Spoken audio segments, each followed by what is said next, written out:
Welcome to SLN TV English. My name is Yasmin Saeed and I'm here to update you with the daily news.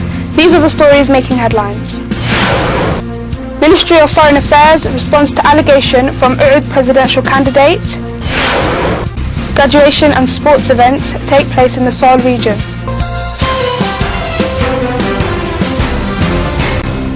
The spokesman for the Ministry of Foreign Affairs, Ahmed Ilmi Yusuf Saudi, provided clarity regarding recent allegations made by the Oud presidential candidate Jamal al-Hussein utilising private media institutions. The Oud presidential candidate alleged that the Ministry of Foreign Affairs has transcended foreign affairs diplomacy and has become a hub for financial investments.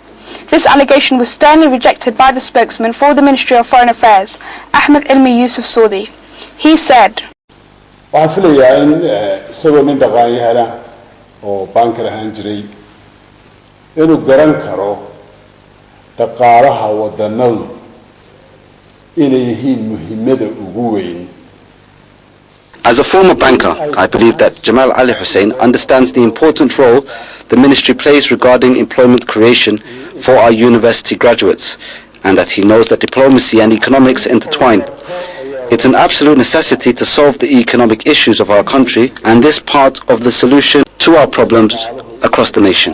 The Oud presidential candidate continued to make further allegations regarding the talks between Somaliland and Somalia, stating that the Somaliland government has no idea regarding the point of these talks. Spokesman Ahmed Ilmi Yusuf added that the presidential candidate should present all the concrete evidence that he has on this issue to not mislead the public with conspiracy and innuendo. My third point is regarding the allegation that there has fallen behind schedule since the appointment of Mohammed Bihi Yunus as Minister of Foreign Affairs, and to that I say, the majority is always right, even if they are wrong. So when young and old believe that forward steps have been taken regarding the responsibility that has been bestowed upon them by the public, concluded Ahmed Ilmi Yusuf.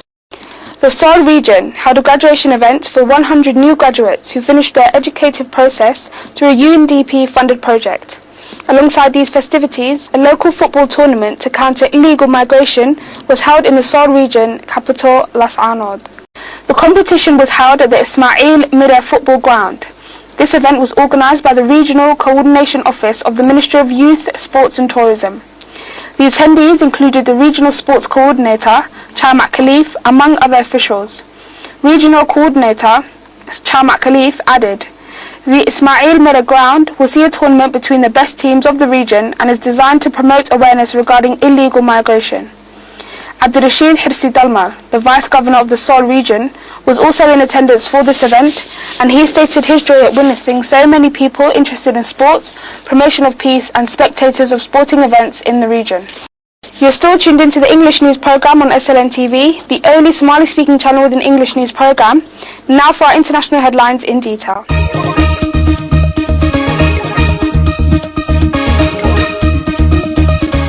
The Spanish-led consortium, working on a giant project to expand the Panama Canal, is threatening to suspend the operation if its demands for payment are not met. It has warned the Panama Canal Authority that work will stop in 3 weeks' time in a row over who is responsible for cost overruns. Led by Spain's Sacar Vallehermoso, the consortium, which includes Impreglo of Italy, Belgian firm Jan de Nul, and Panama's constructor Urbana, is claiming $1.6 billion. The project to build new locks to accommodate larger ships of up to 120,000 containers instead of the current 5,000 is 9 months behind schedule and is now due for completion in June 2015. Shortly after work began in 2009, there was a 4-month delay as the authority considered the cement the consortium was using to be of poor quality. The canal's administrator, Jorge Quijano, accused the group of trying to force it to renegotiate outside the terms of the contract. 3 bombs exploded within an hour outside a hotel frequented by government officials in a heavily fortified district of the neighbouring nation, Somalia's capital, on Wednesday, killing at least 11 people. The attacks on the Jazeera Hotel, one of the securest places in Mogadishu, underscore the security challenges facing President Hassan Sheikh Mohamud, whose election by lawmakers last year was hailed by many as the way to end 2 decades of conflict. The first two bombs came in quick succession and were followed by heavy bursts of gunfire by Somali security forces. The third blast took place about an hour later when a bomb went off inside the car that was being searched by the military. At least one of the first two bombs appeared to be a suicide bomber, Somalia police said. There was no immediate claim of responsibility, but rebel group Al-Shabaab has carried out campaign attacks over the past 2.5 years in Mogadishu. First, we heard a big crash and the security forces immediately opened fire, said Abdullahi Hussein, who lives 300 meters behind the hotel. After a few minutes, another explosion took place and there was more gunfire. Abdulqadir Abdurrahman, the director of a private ambulance service, told Reuters at least 11 people have been killed and 17 others wounded. The attack will be an embarrassment to the government, whose survival depends heavily on a near 18,000 strong African peacekeeping force. Donors pump hundreds of millions of dollars into the Horn of Africa country every year to provide basic services.